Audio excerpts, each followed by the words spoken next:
Welcome back to the Draft Rankings Show. I'm Cody Carpentier, joined as always by the main man, Matty Kiwoom. And this week we're doing a mock 10 mock draft, 2026 NFL mock draft, mock 10. December 1st, December 2nd, December 3rd, December 4th. It's the first week of December. That's all that really matters. Mm-hmm. The college football season is wrapped. The regular season, that is. We're waiting on the conference championships. We're waiting on the college football playoff. We'll learn some more things about some of these players. But we're in the grinder now. We're in draft season, OFFICIAL, officially. Mm-hmm. Matty Kiwoom, doing a mock 10, 2026 NFL mock draft. I'm going to pop it up on the screen right now. We're going to be using the PFF mock draft simulator. We're going to be collaborating on all these picks. And that screen's a lot smaller than I thought it was going to be. So I'm going to zoom that thing in, and we're going to talk about it. But how the hell you doing, brother? Did you have a good Thanksgiving weekend? I'm doing good. Thanksgiving was good. Some crazy stuff going on, but everything's good. Everything's good to go. It's you just the old rear view mirror, and you look back and you say, "Oh man, we've already passed Thanksgiving. We are damn near hyperspeed to the NFL draft, and you know it. It's gonna come fast. This mock 10 perfectly timed." Just to start setting our basis of what we think this draft could potentially start off like. Just to preface this, we are going to go under the assumptions that Dante Moore, the quarterback from Oregon, and that Ty Simpson, Alabama, neither of them are going to be out. I haven't heard enough about Ty Simpson returning. Not saying that is not a possibility, but Do you want to just I go with just Dante think Moore and Ty Simpson does declare? I think we just set our picks. We're gonna do enough of these that, like, for this situation, let's say there's one bell of the ball. There's Fernando Mendoza, Simpson, Lenore Sellers, Mateer, Moore. Let's just go with everyone heads back when we're here. Let's go with that. Let's go with that scenario. All right, there we go. All right, Tennessee Titans kick us off at the 101. Matty Kiwoom, they want to trade this pick away because they have Cam Ward, and you think in a general draft, hey, we got our quarterback. We like Cam Ward. Let's trade this thing down. And all these teams are here: Raiders, Saints, Browns, Jets, Rams, according to PFF, have needs at the quarterback position. However, the Raiders are not prepared to win tomorrow with the Chargers and the Broncos and the Chiefs in that division. The Saints definitely aren't prepared to win. They're still on their way out of the cap hell. The Browns, Shador might be an answer. We'll see. I mean, they play Cam Ward this week. It's Cam versus Shador this weekend. And Shador's showed flashes enough. And the Browns are at the point where it's just like, you know what? You might as well just ship it another year and see what happens. The Jets, potential. There's potential for quarterback there. And the Rams, of course, have Matthew Stafford. Do you think there's any way a team actually trades up to one for a quarterback here? I think or there is, anything for that matter. Not, and then he has to be a quarterback, but just trades up to number one. I think there is a trade scenario that where the number one pick is valuable, and it's in what we're going to break down today. With no Dante Moore, no Ty Simpson, no Lenore Sellers, seemingly no true QB2 could create a situation where if the Jets fall in love, they have to use one of those first round picks, or if the Saints do, or the Browns do, whoever falls in love with Mendoza would probably not risk it to trade up to one. But for me, where I kind of see the most likely outcome happening, where we do get Ty Simpson, Dante Moore, some QB2 will end up declaring. I don't know if there's a trade. I think teams are going to be pretty okay sitting back and waiting for their guy, because you just kind of look through these franchises. You've kind of made a good point for each of these QB needy franchises why they don't go QB. So I don't know if Mendoza with a running mate is going to be good enough for a team to mortgage picks in their future to move up to the 101. But in this situation, I think the chances do potentially go up if there is just one true QB bell of the ball. It's hard to not see that one QB going 101. I don't think the Jets make that mistake and trade up to 101. I just don't see it with Aaron Glenn. Unless he sees and learns through the pre-draft process that Fernando Mendoza is indeed the Jared Goff doppelganger, and that's what he wants to control and run his team. Maybe, but I feel like that there's enough in that projection that you can, if you want to go that you know what? People are going to hate this take. If you want to go that direction, I think you can potentially go after, a guy. Just call a spade here.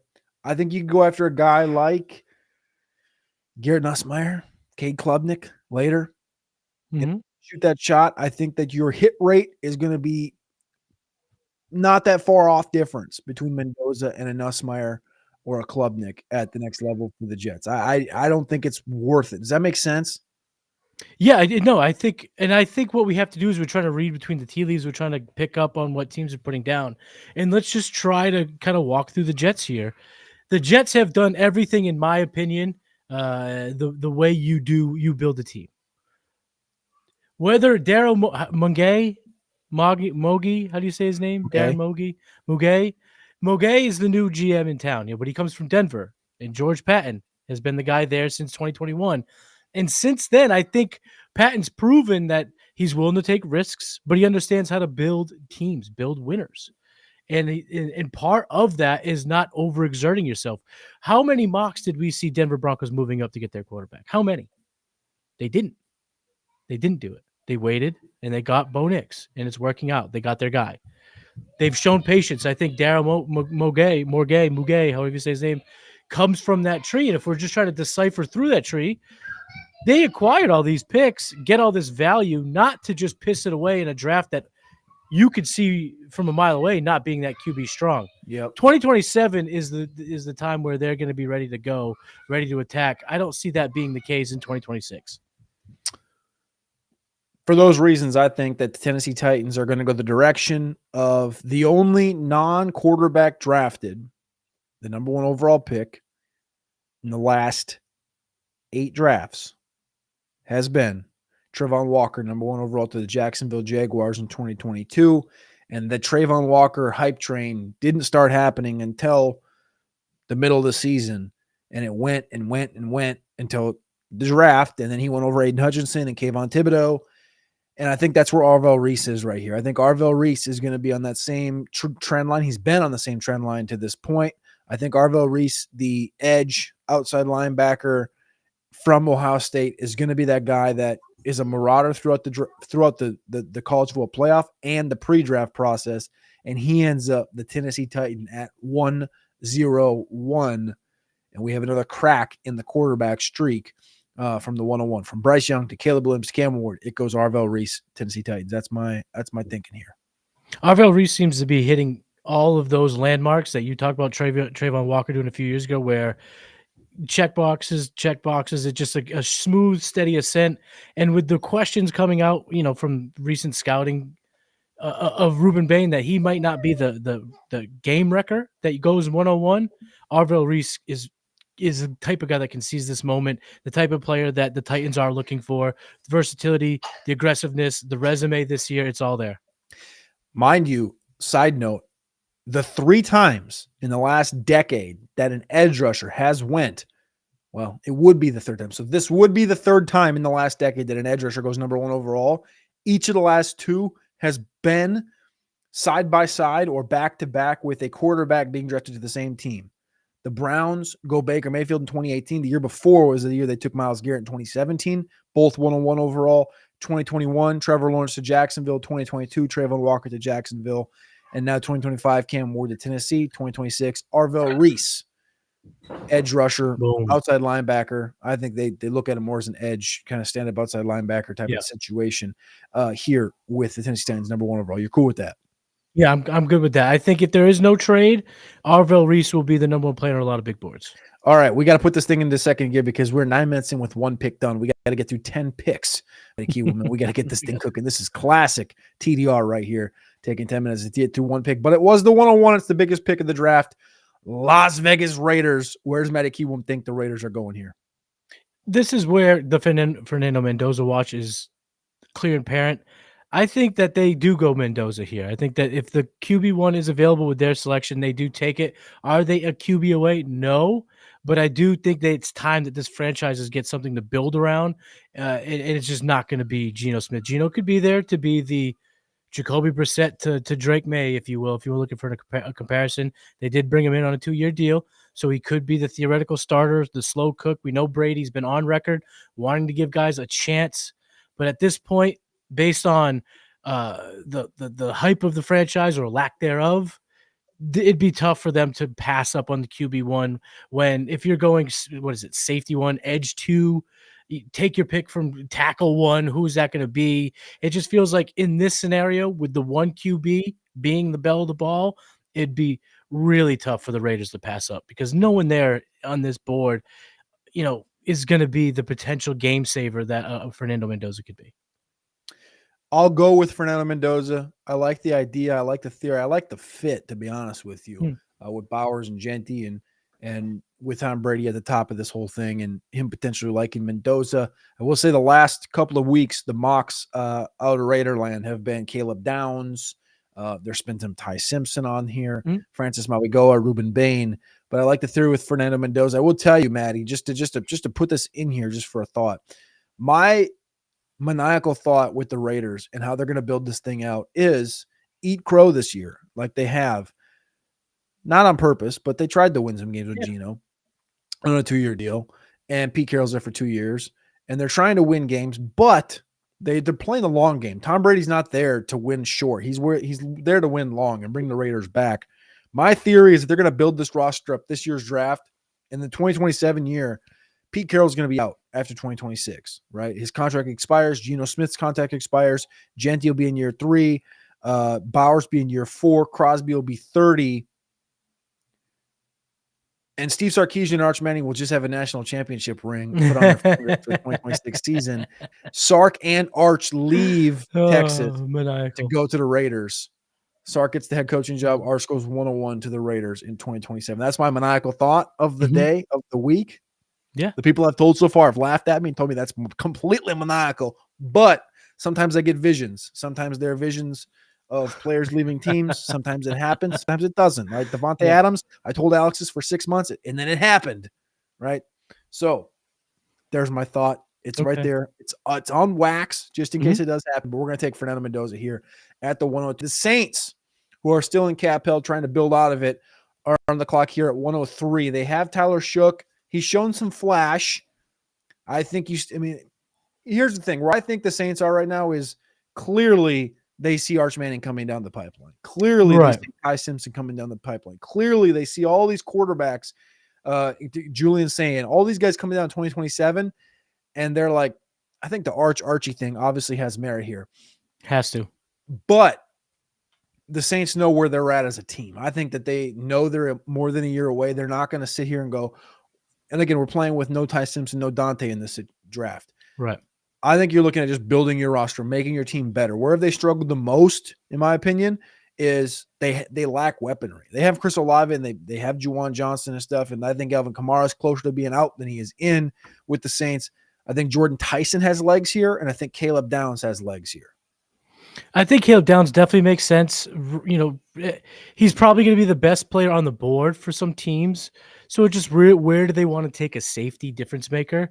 The thing about this, this kind of ties into your Arch Manning, Sarkisian bold take going to the Raiders. I think all of these teams that are quote unquote QB needy teams are also teams that would be better served kicking the can down the road, taking Nussmeier, Klubnik, Aller, whoever at the end, like in later rounds. I think all of those teams would be better served this. But in case Mendoza just fucking nails the offseason process and becomes the clear-cut QB1, I think that we could see all of these teams end up passing on QB. So Mendoza getting him out of the way. Saints are now up. You talk about Downs. You talk about Tyson. I am worried about Tyson. You brought up a little nugget about his injury history last week, and then he went ahead and re-aggravated that soft tissue hammy this past Saturday. I do see a little bit concerns in that department, enough to push him out of the top 10. So I think going receiver here is too rich. So if Downs is the alternative, I could see Downs. I could see Bain. We talked about him in the last mock going there. I also believe Jeremiah Love watch starts right away. It starts right away. He's proving to be that good. We've seen running backs go in the top 10 as early as last year.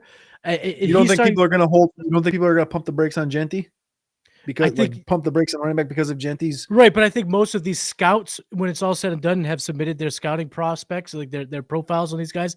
Jeremiah Love is going to come in with a higher grade than Omarion, a higher grade than Ginty. He's going to come in with a grade like Bijan, like Saquon, like Gibbs. He's going to come in with one of these type of grading report cards, and that alone for my is going to make it for me that teams who could go with a difference maker at the position could be on the watch. Could the Saints be one of them? I think possibly. I don't. Again, we're giving the benefit of the doubt. We're not going to say they're going to get crazy here. So I'm not saying that Love's the right pick at 3 overall, but I think he absolutely comes into play as early as a top 3 pick based on what he's done this year and just the size and what he'll do in the offseason. But for the sake of this conversation, I like the Downs play because at the end of the day, they also need superstars on the defensive side of the ball. They don't have really any. Downs is definitely a superstar for this team down, coming from New Orleans. I really think they could use a receiver, but I get your move here with Tyson, so I'm cool with that. I think we play the Downs card here. Yes, I'm okay with that. Make him the highest drafted safety of all time, which is well deserved. Deserved, yeah. Number 4, the New York Giants back on the clock here, again in the top 10 for another year. They found their quarterback. They got a star receiver. The offensive line's coming together a little bit. It's not quite there. And they got their running back and then potential. I mean, I don't know who their new coach is going to be, so that's got to be a lot. That's going to be a conversation to have this offseason. But Bain is available. Peter Woods is available. When you look at the New York Giants defense, though, I mean, this is the one place that they're pretty strong. They got Dexter Lawrence. They got Brian Burns. They got Kayvon Thibodeau. They got Abdul Carter. Like, it's the one place they might not need help. They also don't need Jeremiah Love. They got Scat. They don't need quarterback. They could use receiver, but it's not the number one thing in line here. I don't really know where you start with the Giants. This is a situation you could think about a trade down. Like, you could think if someone's like, I got to go get Love. I got to go get, Ruben Bain. Like, if someone, I just don't know. Like, there's a theory to having, I can't have too many edge rushers and like one of the, Kayvon can walk or one of these things can happen, but I'm not sure you can I wouldn't 1-for-1 these guys. I wouldn't say, all right, well, we can, the Kayvon had legs during the trade deadline, and I'm not sure you can just say, well, let's get rid of Kayvon and bring in Ruben Bain. Right. They can just keep Kayvon because he said Kayvon Thibodeau's been good. He's been coming along a lot more than a lot of people thought he was going to. I guess where I'm at right now is either reach an offensive line or go corner. Yeah, I don't see a cornerback getting to top 5 consideration. I don't either. So I can't go that route. I think with this scenario, there's a chance the Giants move up for Downs. So I think Downs going a pick before them sends their board on fire because they're going to have to reach flat out. And I think that they reach on tackle. Austin Thomas, we've seen it. Yeah, and I think they do reach on tackle. Andrew Thomas. That's where they reach. Andrew Thomas, right. I think they reach on tackle. The Patriots, quote unquote, reached last year. It seemed to have worked with Will Campbell. So I think just with that precedent set and what we've said about Shane is he's just going to listen to ownership. He won the save your job game between him and Dayball. He won. So he's just going to do what ownership wants. And what I think ownership is going to want, what they're going to preach is safety. It's going to be get the, build in the trenches, do all the, the trendy stuff that, that notion just keeps getting louder and louder every draft season. So I think they reach on tackle. Now, which tackle do they go with is the question. For me, if we're doing projecting here, one guy to me stands out above the rest as the guy that could become the can't miss top 5 overall tackle, and that's Caden Proctor. It's the most development. It's the most needed. It's the biggest gap from game ready to now. But the size, the athleticism, the intrigue, the prospect profile, everything it has aligned for Proctor. He's having his best season in college this year. Yeah. He's trending in the right way. And when you get this guy in Indy doing all the stuff in the combine, it's going to be impossible for him to not just catapult up the rankings when all he's leapfrogging, and I say this kind of tongue-in-cheek, is 2 guys that project to be right tackles. And I like Fanu. I like Maui Koa. absolute top half of the first round talents for me. If I was a franchise, I'd take either one of them because of the flexibility to go inside, to be right, and maybe one day be left.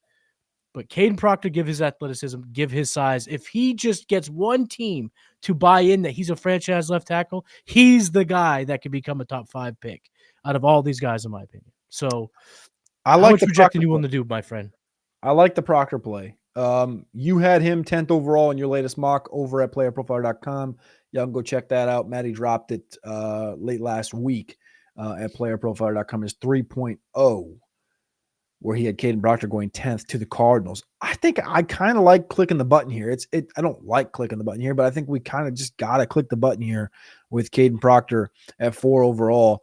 When you take into account where that roster's at, what they have and what they don't have, I think in an ideal world you get out of this pick, but I just don't think that there's going to be an avenue to do it. So let's take Caden Proctor here. Let's get this draft going. And at 5 overall, the Cleveland Browns, whom you sent Caleb Downs. Caleb Downs is now gone. I think the most Cleveland Brown pick to make here is Jordan Tyson. But I also think that to potentially suffice your all-pro record-breaking edge rusher, you potentially take Ruben Bain for the complement on the other side. Or do you go tackle 2? I know that's the boring pick, but they need offensive line help. Yeah. And if Shador is going to play enough to get into it, let's just say the Browns go, you know what? Screw it. Shador, Deshaun Watson, there's our 2026 QB battle. Can't get any worse than what we've had. And then we'll hit the reset button after 26. So I don't think they go quarterback because, one, we've pretty much dictated that there aren't any ready to go this early. I like the Jordan Tyson play, but again, he's gonna have to turn it up in a big way, I think, to get top 5 pick cat. Like, this is he a Marvin Harrison Jr. prospect, a Malik Neighbors prospect? I don't think so. No, So but I this is don't where think it's they at. go here. It's possible. It's possible. I don't see it. I like the Bain call, or I like Fanu. I think those are the 2 picks here that make the most sense for this team. I think we go Bain. I think we get that defensive end. I think you look at what the Browns have done, and they just gave Myles Garrett the big contract last year. They drafted Mason Graham first round, and I think that opposite side, you just kind of reinforce that defensive line and potentially come back. I think they're going to end up picking early around Wherever the anyway. Jaguars are. They also, so Jaguars are 31. So I think that there's potential you can move up from They ain't that going to pick. be in the Super Bowl, so they're going to be better than that. Yeah, I don't think. Yeah. And I think their number, there's the second first round pick is going to be in that nice spot for wide receiver, because I don't know if the drop off from Tyson to Lemon, from Lemon to Tate is going to be that discernibly different. So I think getting the Bain thing here is you build to your strength, and then you just see what happens later in the draft. But I think Bain, Graham, and Garrett is just sick, dude. It's sick. All right, so the first 5 picks: Arvell Reese to the Titans, Fernando Mendoza to the Raiders, Caleb Downs to the Saints, Caden Proctor Giants, and Ruben Bain to the Browns. The Jets are now on the clock. And again, remember, no Ty Simpson, no Dante Moore in this mock 10 iteration. So no quarterback for the Jets, right? No, this would be a monumental reach. This feels like a pretty obvious kind of run the card up situation here for me. Oh yeah, talk about it, because I don't. You got rid of Quinnen Williams. You traded him, and you're trying to reset the money market here. Peter Woods is there. I think you just run the card up and take Peter Woods here. I think you run up. Yep. Yeah, I mean that's the one thing that they kind of missed in Detroit. Mm-hmm. They're still kind of missing it, is that interior. And anytime you get a chance to get a guy like this, I think you just sprint up and turn the card in. I agree. And you had Quinnen, and now you get it's money. I think that was a big money move. We've seen it with the Jefferson thing. We've seen it with the A.J. Brown. They tried to do it with Treylon Burks. We've seen it with these other teams where you trade a guy out that's about to get or has been getting a big dollar. You use the pick, and you kind of reallocate some funds. I think that's the play here with Peter Woods. I agree. Rams at 7. Gift from the Falcons here. The gift of all gifts that keeps on giving. Matty Q, where are they going with number 7? We did it in the last mock. And David Bailey, to me, he's my favorite edge rusher available. But if we want to just switch things up, I could see them going offensive line, especially with a Fanu Maui Goa available here. Huge come up for a team like the Rams. So for me, if an alternative to edge rusher, I'm willing to hear, or an offensive lineman. But that Bailey fit, we did it last time. He would look so good in this defense. I think that there's merit. I love the Bailey thing, but I think there's merit to drafting the tackle when you're this Mhm. high because you have such a good defensive line. And I get like it's an extra asset, Mhm. but the way Stafford's playing right now, you're going to get another year out of Stafford. Right. And so I think a Fano coming in can help protection. I think that the Fano thing only makes the most sense in the world. I So think I'm gonna, Fanta would be a slam dunk pick for the Rams. Slam dunk pick. all right. Monty Austin Fort and the Arizona Cardinals are up here at number 8 overall. You gave them Caden Proctor in your last mock draft. Some of the most common picks for the Arizona Cardinals right now on the NFL mock draft database at 8th overall is Keldrick Falk, the defensive end from Auburn, who's had a phenomenal season, but has been overshadowed by the likes of Cassius Howe from Texas A&M and the likes of David Bailey from Texas Tech. Keldrick Falk, a little bit different mold than those guys, and I meant to say Ruben Bain as well in there. But Keldrick Falk has been the most mocked player here. You took Caden Proctor. Tyson from Arizona State is there. We learned that Michael Wilson is a dog. Mhm. Marvin Harrison got back in the lineup this weekend. Trey McBride. There's also a running back sitting there.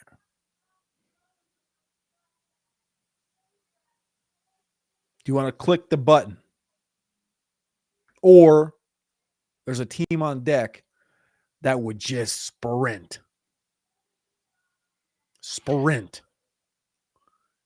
to get it. So, I there's a lot of questions that will need to be answered for this specific team. Is our guy Monty? Do they keep him around? I hope so. I think he's been doing a good enough job. And Well, I if he think does stick the around, quarterback thing has to nuke that, right? they're gonna nuke it. They're gonna figure out a way to get out. I mean, we've now seen what did it do for the Denver Broncos? It did Yeah. everything, getting rid. And I think that they absolutely could be on the clock for a quarterback in the round 1 with a top 10 pick. Depends on who goes out. But in this scenario, there's no quarterback in the top 10. And given the fact that I am as of right now out on a top 10 receiver. None of these cornerbacks should be a top 10 pick. Edge rushers, Falk, Bailey, absolutely could be guys that get taken in the top 10. So they're very much on the radar. Maui Goa, very much on the radar. But I'm looking at just difference makers in a team that is going to be pretty much looking for an identity. Jeremiah Love, right here, right now, is a difference maker. He is going to be the number 1 player on a lot of teams' boards, potentially as high as this, right? He's that good. He's going to have damn near generational grades. Up there with Bijan, Gibbs, Saquon, all these guys were locked in top 10 picks or top 12 picks. I don't know where Gibbs went. He was in that fringe. 12. James Conner, they extended, but they can get out. They can get out from underneath James Conner's contract this year. And Trey Benson is doing the one thing you can't do as a young player, not being available. The best of ability is dependability. And he would have had a runway of a majority of the season being the guy. He has yet to come back. That is the makings of a team looking for BPA, looking for a difference maker. And based on what they have on their roster, bringing in a running back does not. It's not counted out by what they have in the room right now. So I think Jeremiah loves the pick here. And whatever quarterback they have, whatever new coach, whatever the situation is, they sell it on this. We have Love, we got McBride, we got Harrison, we got Wilson. We should be able to compete in a division that's probably the toughest in football. I think in an ideal world, you're picking here at 6 and 8 because you sent Kyler to like the Jets or something. But that's not Ideally, happening. yeah, that's just not happening. That's not happening in this mock draft. Jeremiah Love, I love it because you're playing in a division with 3 9-win teams right now, which is nuts. And the Niners have McCaffrey and Brian Robinson. The Seahawks have Ken Walker and Zach Charbonnet. And the Rams have Blake Corum and Kyron Williams. And you have double IR. Yeah, you kind of have like triple IR. Yeah. Maybe quad IR any given week. So we're going to go Jeremiah Love here at number 8. And the Minnesota Vikings are completely pissed about it. No, they're devastated. They would have dead sprinted up there to replace Aaron Jones with Jeremiah Love. They're now on the clock here at 9. No running back in this category. They do have Ryan Kelly on the offensive line. I don't think they need center or tackle. According to this site, they do. But I'm not leaning into center or tackle. Maddie, the Minnesota Vikings have problems. Mm-hmm. And I've watched it firsthand. And yesterday was the worst performance, according to the DVOA, that they've had since 1978 against the Seattle Seahawks. Saw it coming from 6 miles away, playing Max freaking Brosmer at quarterback. I'm not sure who I think is the direct selection here. Obviously, if there's quarterbacks available, I would debate quarterback. I don't think JJ's the answer, even though he's only played freaking 4 games. What I would do here if I was the Minnesota Vikings is just keep throwing picks at the thing you know is good. And I think the problem here that I'm looking at with the Minnesota Vikings is this is actually a luxury pick. Why? Yeah. And that sounds maniacal, because if they believe JJ is the answer, they're going to keep rolling with JJ. I think JJ is going to get the keys in 2026, wrong or right. I think it should be, Aaron Rodgers, trade for Kyler Murray. You do something, because I think the miss was not going after Rodgers this year. Like, the miss was believing Right. JJ. Miss was not paying Sam Darnold. You didn't pay him. You had to play him. You saw what happened. I think the play here is you throw a piece at this defense again. And what I think the move is to take your boy David Bailey right here. I think, yeah. And at this point, it's crazy to say it is a luxury pick. This team's ready to compete, and there's not a QB here in this world that we're painting that is a clear upgrade. Like taking Garrett Nussmeier at 9 overall, what does that do? I think JJ plus whatever next year's Jacoby Brissett.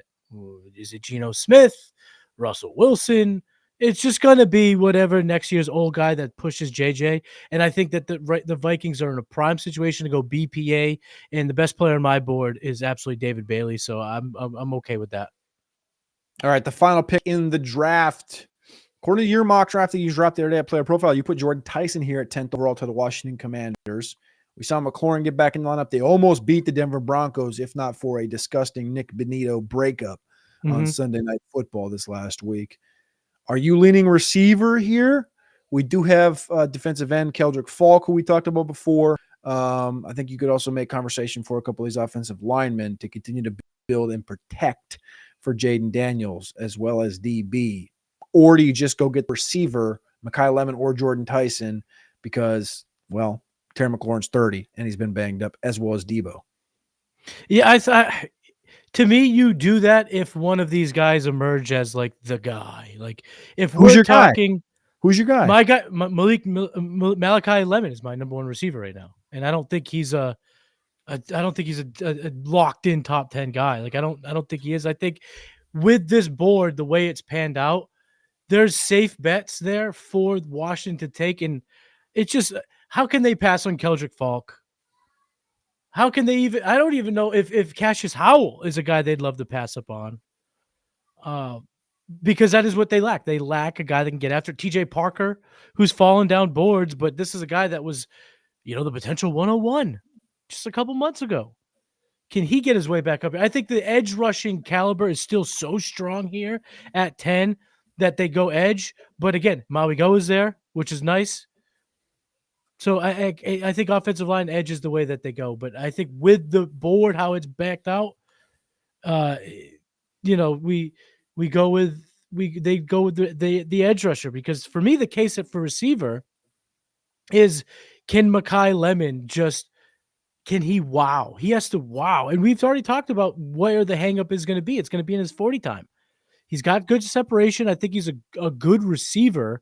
But what got the Jalen Waddles, as to become a high a draft pick as he was the burner speed, the no doubt burner speed, recordable from the combine, recordable from the pro day, recordable while we, the numbers matched what we saw on tape. Does that happen for Lemon? So for me, I think that's my number one receiver. Is he a top 10 guy though? I don't believe so. I don't think we see a top 10 caliber receiver, but if you're telling me right now that they're going receiver, I think Mekhi Lemon is the better pick. I'm going to build this narrative for you because I think you want to build it. I think it's here. I think it's in front of us. The Jordan Tyson thing we talked about in the last show. Tyson's the favorite right now to be the top pick, whatever that's worth to anybody. Here's the thing I'll say. Mekhi Lemon got my Blitnikoff Award vote today. I put my vote in for the Blitnikoff Award. I voted him first over Jeremiah Smith. I think he deserved it. I think he's earned it. I think he's had it this year. He and Jeremiah Smith are number 1 and number 2 in the Power 4 right now in yards per route run. Jeremiah Smith, 3.27. Mekhi Lemon, 3.13.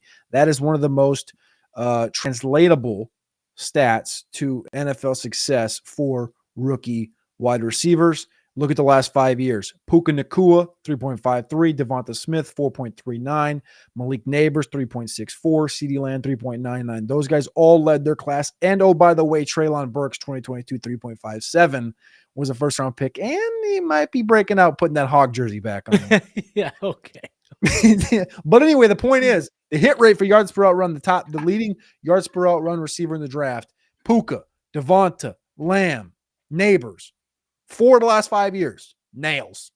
And Mekhi Lemon, despite the thought that potentially the athleticism might be a question, it was a question for Amon-Ra St. Brown, right? It was a question for a Puka Nacua, right? It was a question for Cooper Kupp, right? Yeah. Jaden Daniels needs a weapon. And Terry McLaurin's 30, and Debo's in his 30s, and Zach Ertz is almost 40, and Chris Rodriguez is not enough, and Bill's not enough. Mekhi Lemon is the future in the Washington Commanders wide receiver room. And I'm going to click the button for you because I know you want to. This is your guy. We're going to do it. Mekhi Lemon, 10th overall to the Commanders. Dun, dun, dun, dun, dun, dun. There it is. Mock 10, top 10. Arvell Reese, Fernando Mendoza, Caleb Downs, Caden Proctor, Ruben Bain, Jets go Peter Woods, Spencer Phantom to the Rams, Jeremiah Love, the running back from Notre Dame, to the Cardinals, David Bailey to Minnesota, and Mekhi Lemon to the Washington Commanders. Final thought, Matty Q, before we get out of here after 40 minutes. My final thought from this mock specifically is I have more of a gut feeling based on where we sit today. Things change, but where we sit today, my gut tells me we see teams trade up for a safety and a running back before we do a quarterback.